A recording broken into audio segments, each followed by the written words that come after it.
بسم اللہ الرحمن الرحیم۔ سرکار دو عالم صلی اللہ علیہ وسلم کی مجلس لگی ہوئی تھی۔ اس مجلس کے اندر ایک شخص آیا اور اپنے گناہ کا اعتراف کرنے لگا۔ آپ صلی اللہ علیہ وسلم نے اسے بیٹھنے کا کہا۔ آپ صلی اللہ علیہ وسلم نے ارشاد فرمایا آپ بیٹھ جائیں۔ وہ شخص بیٹھ گیا، حالانکہ اس کے پاس کوئی گواہ بھی نہیں تھا، خود بخود اپنے گناہ کا اعتراف آپ صلی اللہ علیہ وسلم کے سامنے کر رہا تھا۔ تھوڑی دیر کے بعد اذان ہوئی۔ جب اذان ہوئی تو آپ صلی اللہ علیہ وسلم نے نماز پڑھی۔ کتنے خوش بخت وہ لوگ ہوں گے جو آپ صلی اللہ علیہ وسلم کے پیچھے جنہوں نے نماز پڑھی ہوگی اور جن کے امام الانبیاء صلی اللہ علیہ وسلم ہوں گے۔ اذان ہونے کے بعد نماز پڑھی گئی۔ نماز پڑھنے کے بعد آپ صلی اللہ علیہ وسلم نے فرمایا گناہ کرنے والا شخص جو اقرار کر رہا تھا وہ کون ہے، کھڑا ہو جائے۔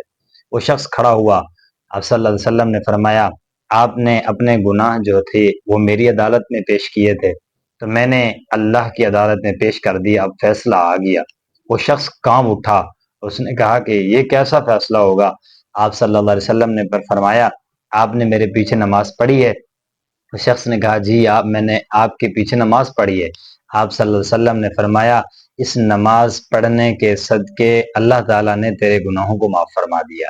یہ آپ صلی اللہ علیہ وسلم کی مجلس میں بیٹھنے اور آپ صلی اللہ علیہ وسلم کے پیچھے نماز پڑھنے کا ایک صدقہ تھا جو ان خوش بخت لوگوں کو نصیب ہوا۔